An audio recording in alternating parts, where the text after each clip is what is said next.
Welcome to Breaking Cycles podcast.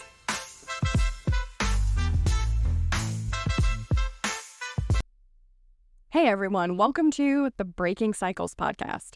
I'm Jennifer Vincent. I grew up in Boston, survived the Midwest, and now I'm living the Florida dream where the only thing hotter than my therapy skills is the sun. I'm a cycle breaker, a therapist, a clinical supervisor, and a proud adoptee parent. I've been a therapist for almost 20 years, helping people heal their childhood traumas, difficult childhood experiences, and just learning overall how to function better. Do you keep asking yourself, why do I keep repeating the same patterns? Well, if you're ready to stop the emotional madness, heal the family drama, and actually break free of those toxic cycles, you've found your family. This podcast is all about getting real with yourself, learning to feel your feelings. Yep, you can do it too. And finally saying goodbye to all the bullshit that's been holding you back. Let's go. What's a cycle breaker? Hey everyone, welcome to my first episode of Breaking Cycles, the podcast where we explore how to create lasting changes in our life, change generational patterns, and build healthier futures. I'm your host, Jennifer Vincent, and today we're diving into the important and powerful concept, what is a cycle breaker? You've probably heard the term before, cycle breaker, but what does it actually mean? What does it look like to break the cycle, and why is it so crucial, not just for ourselves, but for what does it look like to break a cycle, and why is it so crucial, not just for ourselves, but for our relationships and for our futures? Today, we're going to explore all of this, share some stories, and reflect on how each of us has the power to be a cycle breaker. Let's get into it. Before we can talk about breaking cycles, it's really important for us to talk about what is a cycle. It's the context of generational trauma, patterns, behaviors. A cycle refers to reoccurring relationships, that set of action that get passed down from families, community, or even a larger societal structure.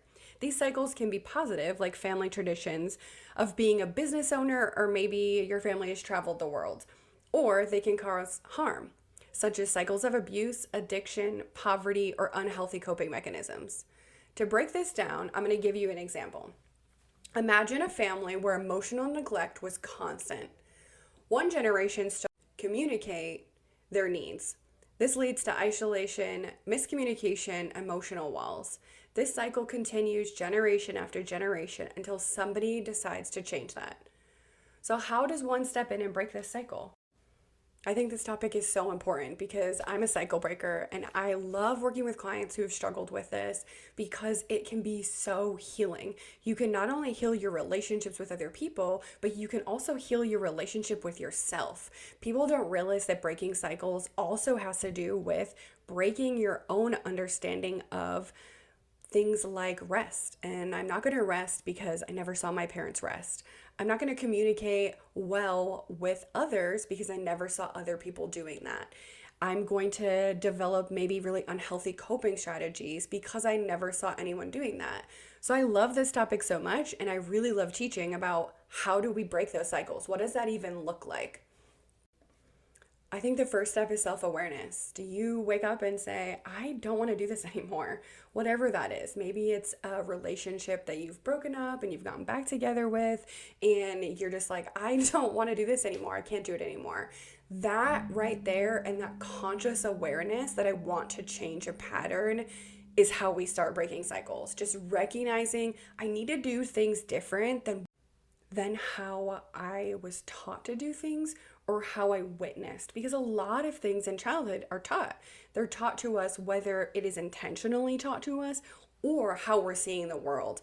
Kids absorb so much around us. And when we're watching our parents interact, our family members, our caregivers, our teachers, we are internalizing the meaning of everything as kids. So if you grew up in an environment where your feelings weren't met, or your a caregiver maybe had relationships that were really rocky or unhealthy, we internalize those meanings. And as a kid, we create a new label for it. What does it actually mean? I'm going to give you an example. Your caregiver really struggled with keeping a consistent job. They often talked about money and how there wasn't enough money, and they couldn't find jobs, and it was really, really stressful in your home life because of that. And so, as a little kid, you start to see money create stress, or not having a job creates stress. And I don't want to experience that. So, as adults, we grow up with that meaning that we had as a child with those definitions, and we lead our life based on that dynamic. So maybe you then, as an adult, really struggle with holding a job or saving money or even applying for jobs because maybe your confidence is low because if dad couldn't keep the job or mom couldn't keep a job, that must mean that I can't either. So whether that's true or not, we internalize all of this as kids and really struggle with changing, again, those generational experiences into something different and changing those meanings that we had as a kid. So maybe you can just take a minute. What did I internalize as a kid?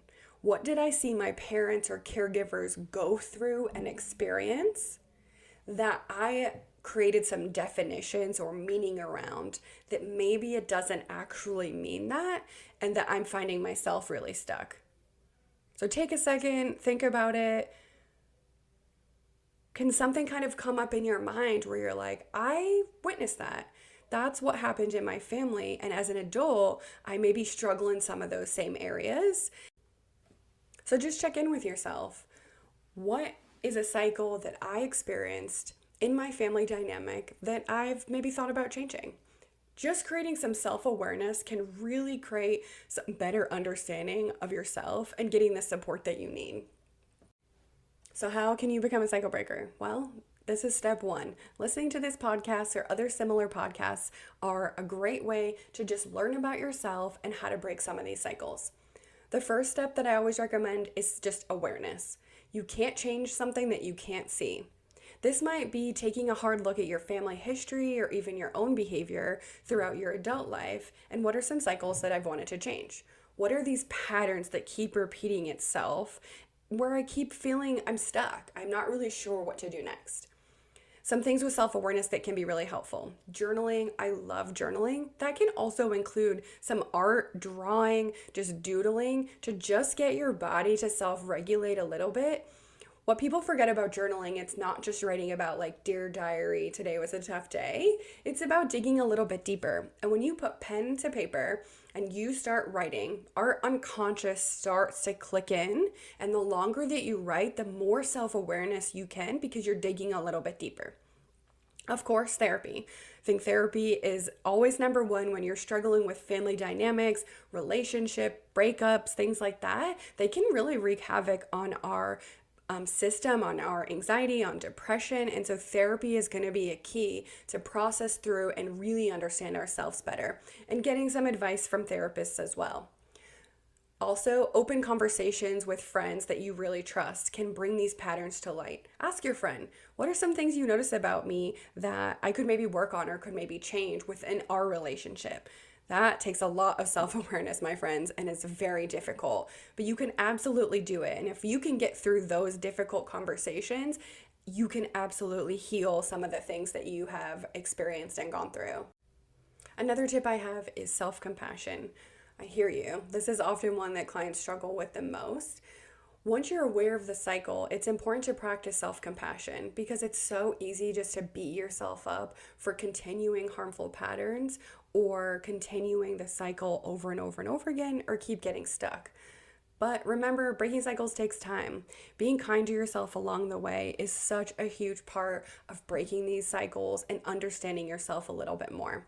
If you beat yourself up or bully yourself or shame yourself, it's only going to create more and more and more difficulties, more stress, more anxiety, more depression. And so it's so important to just take a step back, tell yourself, I'm really doing the best that I can. And I am changing cycles. I'm changing family patterns. I'm learning about myself. I'm willing to change these things. And it's going to take time. And I'm okay with that, even though it's really hard. And lastly, consistency and patience. Just remembering change does not happen overnight. It requires a constant effort, a lot of patience. There's going to be setbacks. I always tell people as you're going through this journey, it's sometimes 3 steps forward and 5 steps back, and 1 step forward and 1 step back. And sometimes you just haven't taken any steps forward. That's okay. Remember, consistency and patience with yourself. Because every setback that you have, and every time you get back up, you're getting 1 inch closer to breaking that cycle for good. So remember that. Look at how far you've come, even in the last year, or even in the 6 months, or even in the last week. Checking in with yourself. If it's helpful, write all of the changes that you have made, because being able to see that in front of you can show you, I can actually do this. And I'm really proud of myself for accomplishing what I've already accomplished. What's the impact of breaking cycles? Well, being a cycle breaker doesn't just affect you. It really does have a ripple effect on your community, your family, all of your relationships, but also future generations that follow you, also your kids. By breaking cycles of abuse, neglect, addiction, harmful behaviors, you're creating a space for healthier patterns to emerge, not just in your own life, but in the lives of other people. I know for me, I've broken many cycles, and I have realized over the last few decades how healthy my relationships with my peers are, my friendships, my family, because I'm able to understand what my part in this journey is and what I need from other people. And that is just so mind-blowing that we absolutely can do this. All right, so that's our episode. There you have it. What it means to be a cycle breaker. It is not about being perfect, but it is about being brave enough to see the patterns and take action. When the road feels really hard, reach out for support. Reach out to your friends. Make a commitment to yourself that I'm going to heal, I'm going to grow, I'm going to learn more about my choices and how they shape myself and the world around me. So, whether you're on the journey, whether you're already breaking cycles, or you're just beginning this process, you are not alone. Remember, each step forward is a victory, and you are doing that badass work. All right, friends, there you have it. That's what it means to be a cycle breaker. It's not about being perfect. It is about being brave enough to see the patterns and take action, even when the road feels a little hard. I know in my own journey, it has felt hard so many times, but we have to keep going.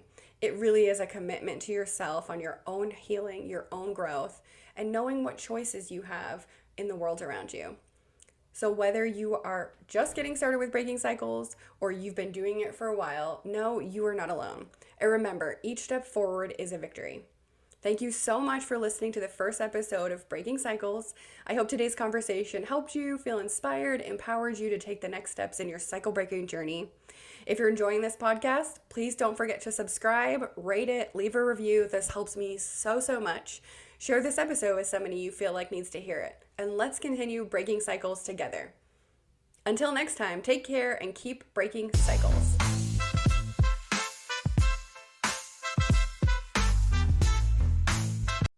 A quick disclaimer, this podcast and website represent the opinions of Jennifer Vincent and her guests to the show and the website. The content here should not be taken as medical advice.